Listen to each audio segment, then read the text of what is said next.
pour more into him.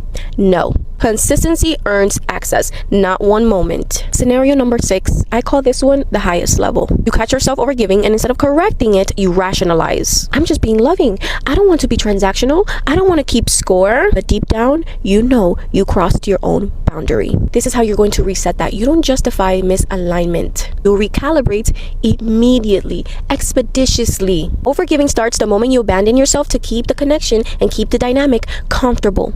Comfort zone will kill you. The problem is not when you give. The problem is when you give going against yourself.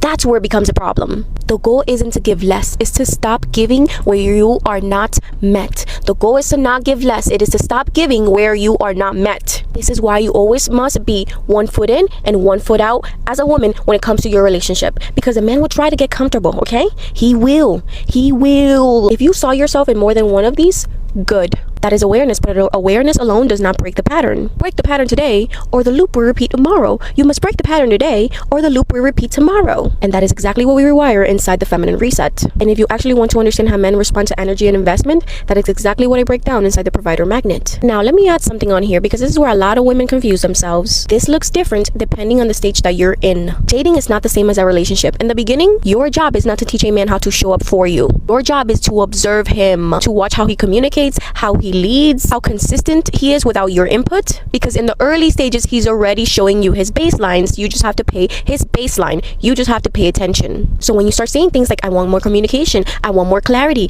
I want more effort, when you start saying these things too early, you're not setting a standard. You're adjusting him and giving him the cheat code to fit to you. Which means if it's not naturally coming out of him, then this is not naturally who he is. So now he's going to start performing that mask for you. And that is where women overgive without realizing it. Because now you're investing energy into his potential instead of deciding, is this good enough for me or not? If you went on 1 or 2 dates with a man, there's no reason for you to be expecting daily communication that early on. He doesn't own you that yet. And yes, his level of interest will show, but your job isn't to manage that. It is to read it. Because you have to know who you are and what you want and remove everything that doesn't align with that. Your job is to decide, is he aligned with me? Is this the level that I accept? Or is he just a moment in my life? Because the moment you start trying to shape a man in the early stage, you stop vetting him and you start investing. In dating, you observe. In relationships, you communicate. But in both, you never abandon yourself. I hope this video helped. I hope it gave you clarity, and stay tuned because I'm going to make a part 2 because there's so much more ways that women overgive and they don't realize. So stay tuned for that video. That will be our next video, and I love you. Remember, you're a goddess. Bye.